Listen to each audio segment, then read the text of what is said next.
নমস্কার, বাপং YouTube farming সবাইকে স্বাগতম জানাই। আজকে আবার একটা নতুন ভিডিও নিয়ে এসেছি। ভিডিওটি হচ্ছে পাখির গ্রোথ ক্ষমতা অর্থাৎ চেয়ারার জন্য কি করতে হবে।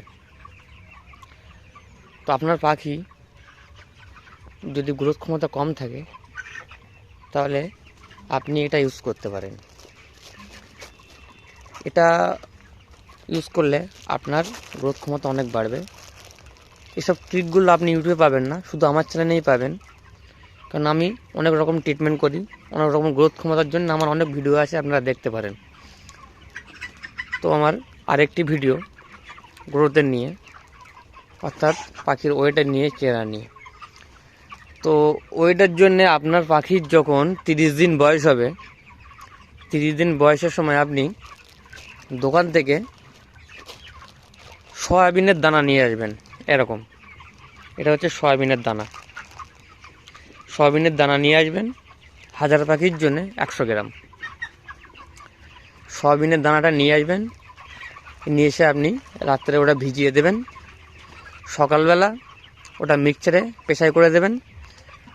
আর 1000 পাখির জন্যে 7টা করে পোলট্রির ডিম বা মুরগির ডিম, যাই হোক আপনারা নেবেন। নিয়ে ডিমটা মিক্স করে নেবেন।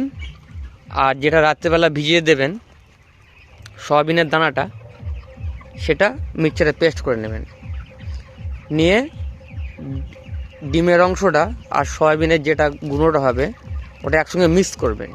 মিক্স করার পরে ওটা আপনারা ম্যাশের সাথে, আপনার যতটা হপার থাকবে সেই হিসেবে ম্যাশ নেবেন।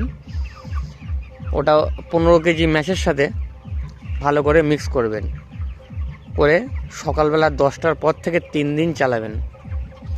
3 দিন চালালে তারপরে আপনি রেজাল্টটা বুঝতে পারবেন যে কি হবে। আপনি 3 দিন ইউজ করার পরে আপনার রেজাল্ট আপনি পেয়ে যাবেন। আপনি 7টা ডিম নেবেন 1000 পাখির জন্যে। 7টা ডিম, আমি আরেকবার বলছি, 1000 পাখির জন্যে 7টা ডিম, 1000 পাখির জন্যে 100 গ্রাম সয়াবিনের দানা, এটা ইউজ করবেন। আপনার রেজাল্টটা খুবই ভালো হবে। এসব নতুন নতুন আপডেট পেতে আমার চ্যানেলটি সাবস্ক্রাইব করুন, শেয়ার করুন, লাইক করুন। ধন্যবাদ।